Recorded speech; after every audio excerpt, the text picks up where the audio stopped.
কাটমানিতে নিয়ে নিয়েছে পুরো। 140 কোটি টাকার রাস্তা 140 দিনও যায়নি। বাঁকুড়াতে কোনো ডাক্তার নেই, জুনিয়র ডাক্তারে বাঁকুড়া মেডিকেল চালায়।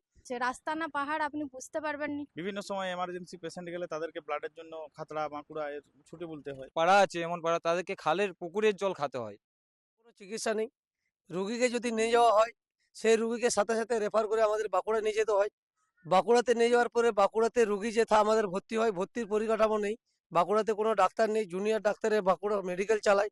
আমাদের এখানে পরিষেবা বিনা চিকিৎসায় মারা যায় রুগী। রাস্তাঘাট তো আমাদের একদমই নেই। পুরো রাস্তাঘাট আপনার চারদিকে গেলেই দেখতে পাবেন বাঁকুড়া ঝাড়গ্রাম যে রাজ্য সড়ক 1 বছরও হয়নি, রাস্তা ভেঙে পড়েছে। গ্রামের রাস্তাগুলো তো আপনার 1 হাঁটু করে জল দাঁড়িয়ে থাকে, রাস্তায় চলা যায়নি, 4 চাকা গাড়ি পেরোয়নি। এমন এমনও গ্রাম আছে যে রুগী এমার্জেন্সি পিরিয়ডে রুগী নিয়ে যাবে, সেই জায়গায় গাড়ি ঢুকেনি। এমন পরিস্থিতিতে আমাদের গ্রামবাসী, গ্রাম বাংলার মানুষ বসবাস করছে। এই 5 বছরে যে আমাদের সরকার চালিয়েছে, এই 5 বছরের মধ্যে কোনো উন্নয়ন হয়নি, খালি উন্নয়ন নেতাদের করে নিয়েছে। আমাদের কেন অসুবিধা? স্বাস্থ্য, শিক্ষাও সেরকম শিক্ষার হার নেই। আমাদের যে এসটিদের হোস্টেল ছিল, সেই এসটিদের হোস্টেল তুলে নিয়েছে। হসপিটাল আছে ঠিক, কিন্তু এখানে রুগীর পরিষেবা সেরকম কিছু হয়নি। যে কোনো একটা পেশেন্ট এমার্জেন্সি কেস হলে সেটা বাঁকুড়া ট্রান্সফার করে দেয়। সমস্ত পেশেন্টকে যদি এভাবে বাঁকুড়া ট্রান্সফার করে দেয়, তাহলে এখানে হসপিটালটা থাকার মানে কি? এখানে শুধু চিকিৎসা হয়, জ্বর, তার আবার ঠিক রকম পরিষেবা হয়নি। এখানে বেড নেই, হসপিটালের মধ্যে কোনো বেড নেই।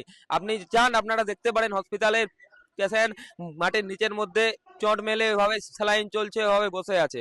আর হসপিটাল এখানে আমাদের রায়পুর হসপিটাল থেকে বাঁকুড়া মেডিকেল কলেজকে কোনো পেশেন্টকে যদি নিয়ে যেতে হয়, তো আমাদের 9 নম্বর সড়কের এই রাজ্য সড়কের যে অবস্থা, একদিক থেকে যাবেন কোন খালটাকে কাটাবেন, এমার্জেন্সি পেশেন্ট হলে কোন খালটাকে কাটাবেন, একটুকু যাবেন আবার খাল পাবেন। গাড়ি যাওয়ারও ঠিকঠাক নেই। একটা রুগীকে ধরুন আমাদের রায়পুর থেকে বাঁকুড়া পৌঁছাতে হবে 1 ঘন্টার মধ্যে, কিন্তু 1 ঘন্টার মধ্যে এখানে পৌঁছাবে কি করে? আমাদের এই রাজ্য সরকার যেভাবে রাজ্য সড়কটি নির্মাণ করছে, এভাবে 1 ঘন্টা কেন, এইভাবে আগামী 3 ঘন্টা তো আমরা মনে হচ্ছে রায়পুর হসপিটাল থেকে বাঁকুড়া মেডিকেল কলেজ পৌঁছাতে পারবো না।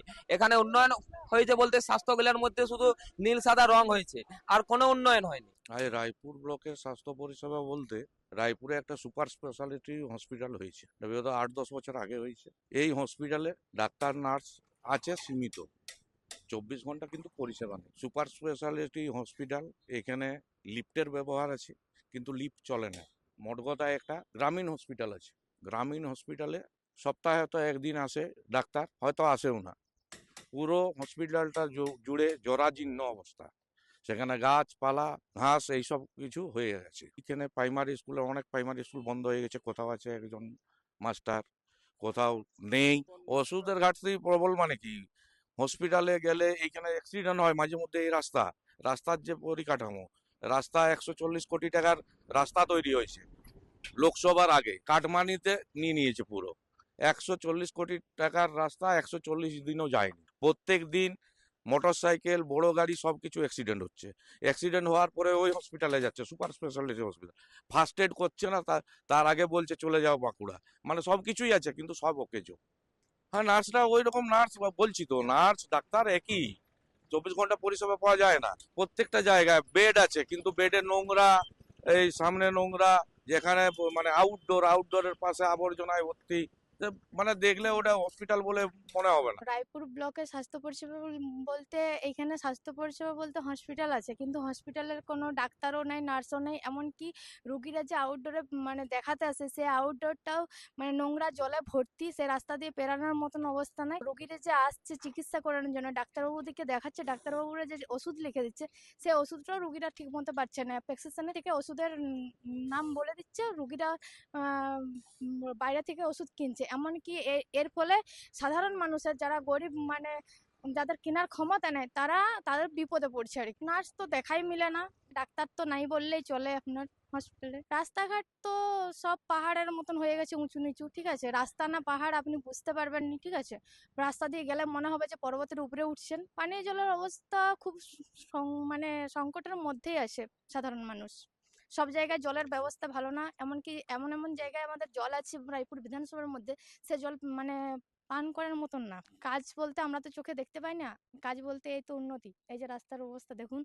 আর সব দিক থেকেই আপনার কাজ কিছু হয় না এখানে, যা হয় সব নেতাদের পকেটে ঢুকে। ব্লাড ব্যাংক, ওটি, সব ধরনের জিনিসপত্র থাকা সত্ত্বেও এখানে ডাক্তারের প্রচুর অভাব। 24 ঘন্টা পরিষেবা দেওয়ার কথা, সেখানে একটা ডাক্তার থাকছে, সে আউটডোর দেখছে, ইনডোর দেখছে, সবকিছু স্ট্র্যাটেজি থাকা সত্ত্বেও এখানে ব্লাড পাওয়া যায় না। বিভিন্ন সময় এমার্জেন্সি পেশেন্ট গেলে তাদেরকে ব্লাডের জন্য খাতড়া বাঁকুড়া এর ছুটি বলতে হয়। অপারেশন থিয়েটার থাকা সত্ত্বেও এখানে কিন্তু ওটি পর্যন্ত হয়নি। একটি গর্ভবতী মা, তাকে যে যদি সিজার করতে হয়, সেটা তো আমাদেরকে খাতড়া মাকুড়া হতে হয়। ইলেকট্রিক জোনে যে জেনারেটর ছিল সেটাও এখন বর্তমানে বন্ধ। আজ বিগত 2 বছর ধরে পুরোপুরি জেনারেটর বন্ধ। ইলেকট্রিক চলে গেলে মোমবাতি জেলে ডাক্তার বা নার্স দিকে তাদেরকে কাজ করতে হয়। পর্যাপ্ত পরিমাণে ডাক্তার নেই, নার্স নেই। পুরা টু আমাদের যে ঝাড়গ্রাম রাজ্য সড়ক, সেই রাজ্য সড়কে যেই যাবে সেই বুঝতে পারবে যে রাস্তার কি অবস্থা। তার জন্য মমতা ব্যানার্জি রায়পুরে কিছুদিন আগে এসেছিলেন। অন্যবার উনি গাড়িতে করে আসেন, এবারে তিনি কি করছেন, হেলিকপ্টারে আসছেন, যাতে রাস্তা দিয়ে না যেতে হয়। প্রতিদিন কোনো না কোনো জায়গায় অ্যাক্সিডেন্ট হয়েই থাকে। 70 কিলোমিটার রাস্তা, তাতে বরাদ্দ ছিল 140 কোটি টাকা। এই তো আপনারাই দেখতে পাচ্ছেন 140 কোটি রাস্তা কি অবস্থায় আছে। পানীয় জলের তো সংকট আছেই। কিছু কিছু গ্রাম আছে যেখানে আমাদের রায়পুর ব্লক থেকে ট্যাঙ্কারে করে জল পৌঁছাতে হয়, সেখানে স্থায়ী জলের কোনো পরিষেবা নেই। তেড়ে পাইপ বিছিয়ে রেখে দিয়েছে, তার কোনো সুরাহা হয়নি এখনো পর্যন্ত। দুদিন পরে, কিছুদিন 6 মাস 7 মাস পর আবার তাড়ছে, আবার পাইপ বিছোচ্ছে। চাকরি তো সেটা সবাই দেখতে পাচ্ছে, এখানে কোনো চাকরি নেই। যে চাকরিগুলো নিয়োগ হচ্ছে টাকার বিনিময়ে নিয়োগ হচ্ছে, কিছুদিন বাদে কোর্টের রায়ে সেগুলো বাদ চলে যাচ্ছে। শিল্প তো দেখতেই পাচ্ছেন, ওনার তো শিল্প তাড়ানো স্বভাব। উনি যখন শিল্প তাড়িয়ে সরকারে এসেছিলেন, তারপর থেকে আর নতুন করে শিল্প হয়নি। ওই যতগুলো ছিল একের পর এক তাড়িয়েই যাচ্ছেন উনি। হসপিটালে ডাক্তার নেই, আমরা এত দূর থেকে একটা নিয়ে যাবো, একটা অ্যাম্বুলেন্সের যে ব্যবস্থা, রাস্তাটা এত খারাপ, সেইটা রুগী নিয়ে যেতে যেতে হসপিটাল পৌঁছিতে রুগীর কি যে হবে বলা মুশকিল। আরেকটা জিনিস, আমাদের গ্রাম বাংলায় আমরা দেখতে পাচ্ছি যে চন্দ্রবড়া সাপের যে উৎপাত, তো সেটার জন্য আমরা এখান থেকে হসপিটাল নিয়ে যাওয়ার পর কোনো চিকিৎসা নেই।